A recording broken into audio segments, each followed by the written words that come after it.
السلام علیکم دوستو، فرانس کے ایک فیکٹری میں کام کرنے والے پاکستانی کے ساتھ خواتین اور مرد حضرات بھی کام کرتے تھے۔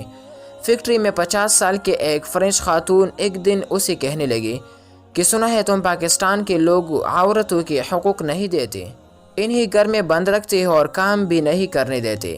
نوجوان نے لیڈی سے سوال کیا کہ آپ کو کام کرتے کتنا عرصہ ہو گیا؟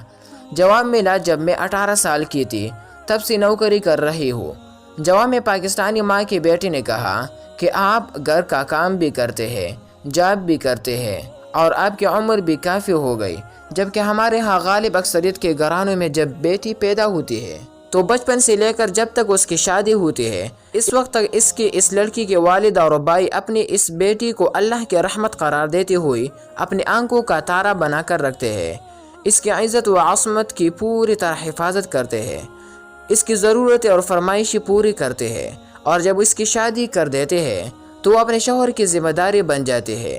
اب اس کی تمام خواہشات اور ضروریات اس کا شوہر پوری کرتا ہے، اور جب وہ آپ کی عمر میں پہنچ جاتی ہے تو تب اس کے بیٹے اور بیٹیاں اس کو اپنے جنت کہہ کے پکارتے ہیں اور اپنے حالت اور پوزیشن کے مطابق اس کی خدمت کرتے ہیں۔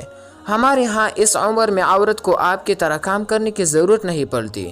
کیا اسے حقوق نہ دینا کہتے ہیں اور کیا گھر میں بند رکھنا کہتے ہیں؟ یہ ہمارا مسلم معاشرہ ہے، یہ ہماری دین کی تعلیمات اور تربیت ہے، اور یہی ہماری رسم و رواج ہے۔ فیکٹری کا وقت ختم ہو گیا اور وہ خاتون چلی گئی۔ دوسرے دن اپنی ڈیوٹی پر آ کر اس خاتون نے بتایا کہ وہ ساری رات سو نہیں سکی کہ کیا کوئی ایسا معاشرہ بھی ہے جہاں عورت کو پیدائش سے لے کر موت کے وقت تک اتنی عزت دی جاتی ہے۔